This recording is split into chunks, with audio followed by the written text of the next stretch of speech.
नमस्कार, news street देख रहे हैं आप। मैं हूं आपके साथ धीरेन्द्र अवस्थी। बुलेटिन की शुरुआत करते हैं। ट्रेन हादसे में घायल लोगों से मिले रेल मंत्री अश्विनी वैष्णव। रेल मंत्री ने अस्पताल जाकर घायलों से मुलाकात की है। घटनास्थल का भी अश्विनी वैष्णव ने दौरा किया है। कंचनजंगा हादसे पर बोले रेल मंत्री अश्विनी वैष्णव, बचाव अभियान पूरा हो चुका है, हमारा ध्यान रेस्क्यू और बहाली पर होना चाहिए, यह समय राजनीति का बिल्कुल नहीं।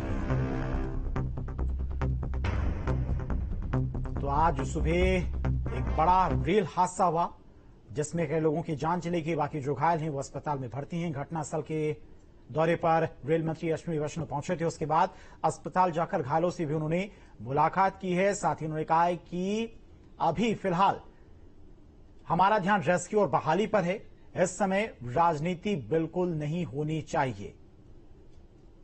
तो बचाव अभियान पूरा हो चुका है। सभी जो घायल हैं उन्हें अस्पताल में भर्ती कराया गया है और जो मृतक हैं उनके परिजनों को आर्थिक मदद का ऐलान भी केंद्र सरकार की तरफ से किया गया है। तो और पश्चिम बंगाल के दार्जिलिंग में एक बड़ा हादसा हुआ जहां पर एक मालगाड़ी और कंचनजंगा एक्सप्रेस में टक्कर हुई जिसमें कई यात्रियों की जान चली गई, जबकि कई हॉस्पिटल में भर्ती हैं। 8 यात्रियों के इस हादसे में जान गई है अब तक। ये पॉलिटिक्स का समय नहीं है, अभी सारा फोकस होना चाहिए रेस्क्यू और रेस्टोरेशन पे। पैसेंजर सेफ्टी के लिए बहुत बड़ा फोकस है, कंप्लीट फोकस है, जैसा आप स्वयं जानते भी हैं। मैं इसके बारे में बाद में डिटेल में चर्चा करूंगा। अभी मैं जरा पहले रेस्क्यू और रेस्टोरेशन ऑपरेशन का पूरा जायजा ले लूं। कंचनजंगा एक्सीडेंट ने बालासोर ट्रेन हादसे समेत उन सभी भयावह हादसों की याद दिलाई है जिनसे पूरा देश दहल गया था।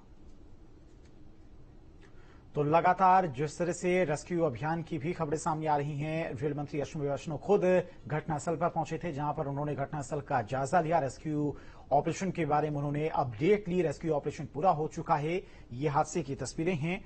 आज सुबह पश्चिम बंगाल के दार्जिलिंग में हादसा हुआ जहां पर कंचनजंगा एक्सप्रेस में पीछे से आ रही मालगाड़ी ने टक्कर मार दी। 8 लोगों के इस हादसे में जान चली गई, जबकि कई अभी हॉस्पिटल में एडमिट हैं, गंभीर रूप से घायल हैं। तो ग्राफिक्स हैं। इससे पहले भी कई बड़े रेल हादसे हुए हैं। 2 जून 2023 उड़ीसा के बालासोर में ट्रेन हादसा हुआ था। यह हादसा कोई भी बोल नहीं सकता है। 296 लोगों के इस हादसे में जान चली गई थी, जबकि 1200 लोग घायल हुए थे। लाशों का अंबार लग गया था। आंध्र प्रदेश में पैसेंजर ट्रेनों की टक्कर हुई थी 29 अक्टूबर 2023 को, और यह भी हादसा एक बड़ा हादसा था। 14 यात्रियों के इस हादसे में जान चली गई थी, जबकि 50 यात्री घायल हुए थे।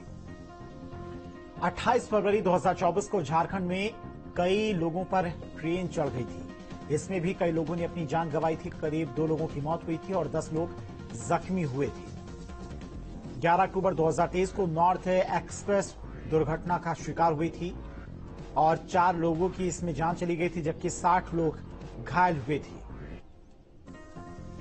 इसके अलावा 18 जनवरी 2024 को भी हादसा हुआ था। झारखंड के गम्हरिया में एक बड़ा रेल हादसा हुआ था 18 जनवरी 2024 को, और ट्रेन की चपेट में आकर 4 लोगों की जान चली गई थी। 17 जून 2024 को पश्चिम बंगाल के न्यू जलपाईगुड़ी में एक ट्रेन हादसा होता है। ये भी बड़ा हादसा था और इसमें भी कई लोगों की मौत हुई थी, जबकि 25 से ज्यादा लोग घायल हुए थे। तो 17 जून 2024 को कई लोगों की मौत हुई थी इस हादसे में, 25 से ज्यादा लोग घायल हुए थे। तो 17 जून 2024 को हादसा